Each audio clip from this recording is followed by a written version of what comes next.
Para sa mga pasahero na babiyahe pa uwi man sa Pilipinas or papunta sa ibang bansa, para maiwasan ang aberya sa airport ay iwasan magdala ng mga pinagbabawal. Kagaya ng may papakita dito sa video na kinuha or kinumpiska ng mga screening officer. Pinagbabawal na ilagay sa hand carry ang keychain, lighter, nipper, nail cutter at ang mga liquid na susobra sa 100 ml. Pinagbabawal yan sa hand carry. Muling pinapaalala ng ating airport security sa lahat ng mga pasahero na pasakay ng eroplano at patungo sa ibang mga bansa na mahigpit pa rin ipinagbabawal ang pagdadala ng anumang posibleng makapanakit sa loob ng eroplano at maaring kakumpiskahin pa rin ang mga ito. Makikita po natin sa security ng Office of Transportation ang mahigpit na sinisiyasat at ininspeksyon ang mga bagahe na nadetect sa x-ray machine na kung saan may mga dalang lighter at keychain na maaring makasugat kung kaya't ito ay kanilang kinukumpiska. Pinapaalalahanan ang mga pasahero na bago umalis sa kanilang tahanan na siguraduhin na walang dalang more than 100 ml na liquid o tubig, maging yung perfume, dahil ito ay kukumpiskahin ng ating airport security para sa kaligtasan na rin ng ating mga pasahero. Bagamat may mga dismayado ng mga pasahero dahil sa kanilang mga gamit na kinukumpiska, ay wala din pong magawa dahil sa gawang mahigpit na security ng ating mga personnel. But take note guys na ang lighter ay pinagbabawal din yan sa check-in. So bawal yan sa hand carry at check-in baggage dahil yan ay flammable. Pero ang keychain, nail cutter, nipper at iba pang maliliit na matutulis na bagay, pati ang mga liquid na susobra sa 100 ml, ay dapat yan nakalagay sa check-in baggage. Ngunit muli nating pinapaalala na lahat ng mga gadgets at mga device na may lithium battery ay mahigpit na pinagbabawal na ilagay sa check-in baggage. Dapat yan nakalagay sa inyong hand carry baggage or personal handbag, lalo na ang power bank. At bawal na bawal ilagay ang power bank sa overhead cabin. Dahil kamakailan nag-anunsyo ang mga airlines na bawal gumamit at mag-charge ng power bank sa loob ng eroplano habang nasa biyahe. Mahigpit rin itong pinagbabawal na ilagay sa overhead cabin dahil kamakailan noong March 20, 2025 ay ito ang naging sanhi ng sunog sa isang eroplano ng Hong Kong Airlines na galing China biyahe pa Hong Kong. Isang eroplano ng Hong Kong Airlines biyaheng China papunta sa Hong Kong ang napilitang mag-divert or mag-emergency landing noong March 20, 2025 dahil sa sunog sa loob ng overhead cabin na ang tinuturong sanhi ay ang portable charging device or power bank.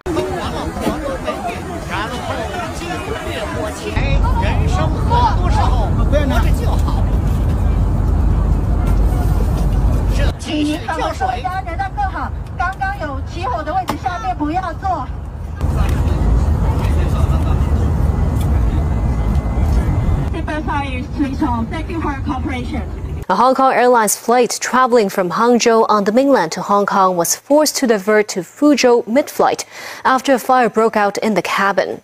Some passengers say the blaze was caused by an overheated portable charging device. Timothy Lee tells us more.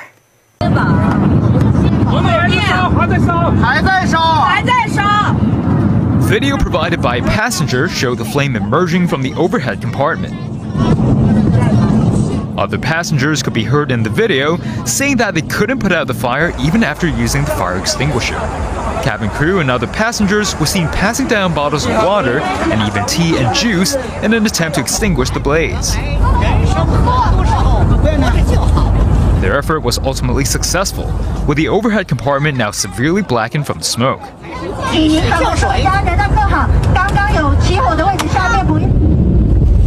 The plane was later diverted to safety at the Fuzhou Changlin International Airport.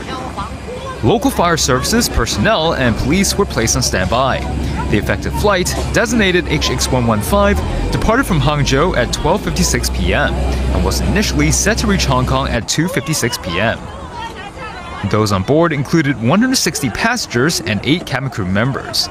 Some passengers recalled how the incident suddenly happened when the plane was still flying at an altitude of 10,000 meters. This passenger said there was a loud bang before smoke started to fill the cabin, adding that the fire burned for a long time.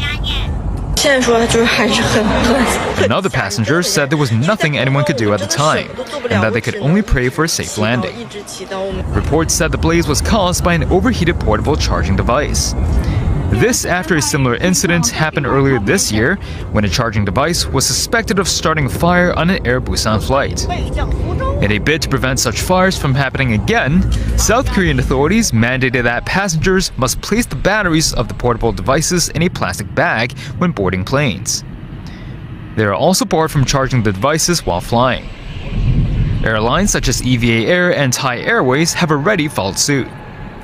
Meanwhile, Hong Kong Airlines said they arranged another plane to bring the affected passengers back to Hong Kong from the Fuzhou Airport at 9 p.m. Kamakailan, pinagbawal na rin ng maraming airlines company ang paggamit at ang pag-charge ng power bank sa loob ng eroplano habang nasa biyahe at ang paglalagay nito sa overhead cabin kung saan nilalagay ang mga hand carry baggage. Dahil ito na nga ang iniiwasang mangyari ng mga airlines company. Maigi siguro na itotalba na talaga ang pagdadala ng kahit anumang uri ng power bank sa eroplano. Dahil may mga saksakan naman sa lahat ng airport sa buong mundo at sa mismong eroplano.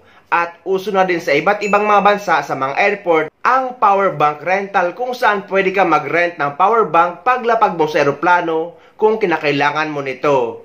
Para sa ganon ay never nang mangyayari ang mga ganitong insidente. Dahil kung hindi nila napansin ang sunog sa loob ng overhead cabin, ay posibleng masunog sila habang nasa biyahe, kagaya sa nangyari sa Air Busan na buti na lang ay hindi pa nakakalipad.